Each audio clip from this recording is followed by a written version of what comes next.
નમસ્કાર દર્શક મિત્રો, હું છું રૂપલ વણેચિયા. સંપૂર્ણ ન્યૂઝમાં આપનું સ્વાગત છે. ભારતના વડાપ્રધાન માનનીય નરેન્દ્રભાઈ મોદીએ દરેક શાળાના જન્મદિવસને અલગ અલગ રીતે ઉજવણી કરવાનું આહવાન કરેલું છે. જેમાં જે વર્ષે આ પ્રકારે જાહેરાત થઈ તે સમગ્ર ગુજરાતમાં સૌપ્રથમ શાળાનો જન્મદિવસ ઉજવનાર શાળાનો શ્રેય પાલનપુરની સ્વસ્તિક શૈક્ષણિક સંકુલની શ્રીમતી સાળવી પ્રાથમિક શાળાને મળેલ છે. વર્ષ 1992ની 15 તારીખે શ્રીમતી સાળવી સ્વસ્તિક પ્રાથમિક શાળાની સ્થાપના કરવામાં આવી હતી.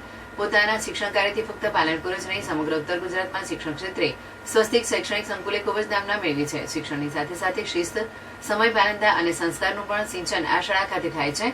આજરોજ જ્યારે શ્રીમતી સાળવી પ્રાથમિક શાળાનો જન્મદિવસ હોય, જન્મદિવસે કંઈક અલગ રીતે ઉજવવાનું તમામ બાળકોએ નક્કી કર્યું હતું.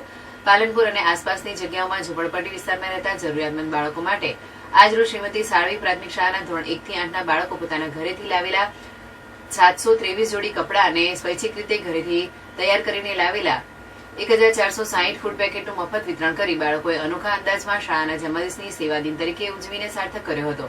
આ સમગ્ર કાર્યક્રમમાં આયોજન બદલ સ્વસ્તિક શૈક્ષણિક સંકુલના પ્રમુખ રમેશભાઈ પટેલે તમામ બાળકો, ગુરુજીઓ અને આચાર્ય રવિન્દ્રભાઈ પટેલ, મહેશભાઈ પટેલ અને ઉપાચાર્ય રંજનબેન પટેલને અભિનંદન પાઠવ્યા હતા.